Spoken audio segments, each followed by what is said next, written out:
ప్రేమ వివాహాలు విఫలం కావడానికి ప్రధాన కారణాలు. ప్రేమ వివాహాలు విఫలం కావడానికి అనేక వ్యక్తిగత మరియు సామాజిక కారణాలు ఉంటాయి. వాటిలో ముఖ్యమైనవి ఇక్కడ ఉన్నాయి. 1. అంచనాలు మరియు వాస్తవాలు. Expectations versus reality. ప్రేమలో ఉన్నప్పుడు భాగస్వామిలోని మంచి గుణాలు మాత్రమే కనిపిస్తాయి. కాని పెళ్లి తర్వాత ఒకే ఇంట్లో కలిసి ఉన్నప్పుడు వారిలోని లోపాలు, అలవాట్లు బయటపడతాయి.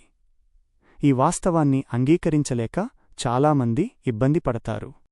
2. అవగాహన లోపం. Lack of compatibility. ప్రేమించుకోవడానికి ఉన్న ఆకర్షణ పెళ్లి తర్వాత సంసారాన్ని నడపడానికి సరిపోకపోవచ్చు. ఆర్థిక విషయాలు. డబ్బు ఖర్చుపెట్టే విషయంలో ఇద్దరి అభిప్రాయాలు వేరుగా ఉండటం. జీవనశైలి.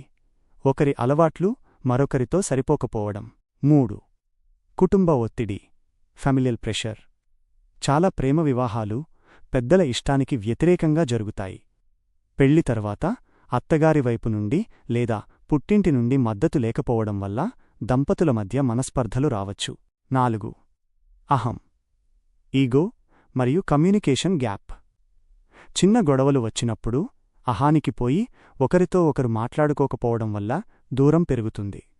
నేను చెప్పిందే కరెక్ట్ అనే ధోరణి బంధాన్ని దెబ్బతీస్తుంది. 5. బాధ్యతల వల్ల శ్రద్ధ తగ్గడం. Taken for granted. పెళ్లికి ముందు ఒకరిని మెప్పించడానికి పడే తపన పెళ్లి తర్వాత తగ్గిపోవచ్చు. బాధ్యతలు పెరగడం వల్ల ఒకరికొకరు తగినంత సమయం కేటాయించలేకపోవడం ముందులా ఇప్పుడు ప్రేమ లేదు అనే భావనకు దారితీస్తుంది. 6. మారుతున్న ప్రాధాన్యతలు. Changing priorities. వయస్సుతో పాటు కెరీర్, పిల్లలు మరియు సామాజిక బాధ్యతలు పెరుగుతాయి. ఈ క్రమంలో భాగస్వామితో కలిసి అడుగులు వేయలేకపోయినప్పుడు విభేదాలు మొదలవుతాయి. ముఖ్య గమనిక. వివాహం ఏదైనా ప్రేమ లేదా పెద్దలు కుదిర్చినది. అది విజయవంతం కావాలంటే ఇద్దరి మధ్య గౌరవం, రెస్పెక్ట్, సహనం, పేషెన్స్ మరియు నిజాయితీ, హానెస్టీ చాలా ముఖ్యం.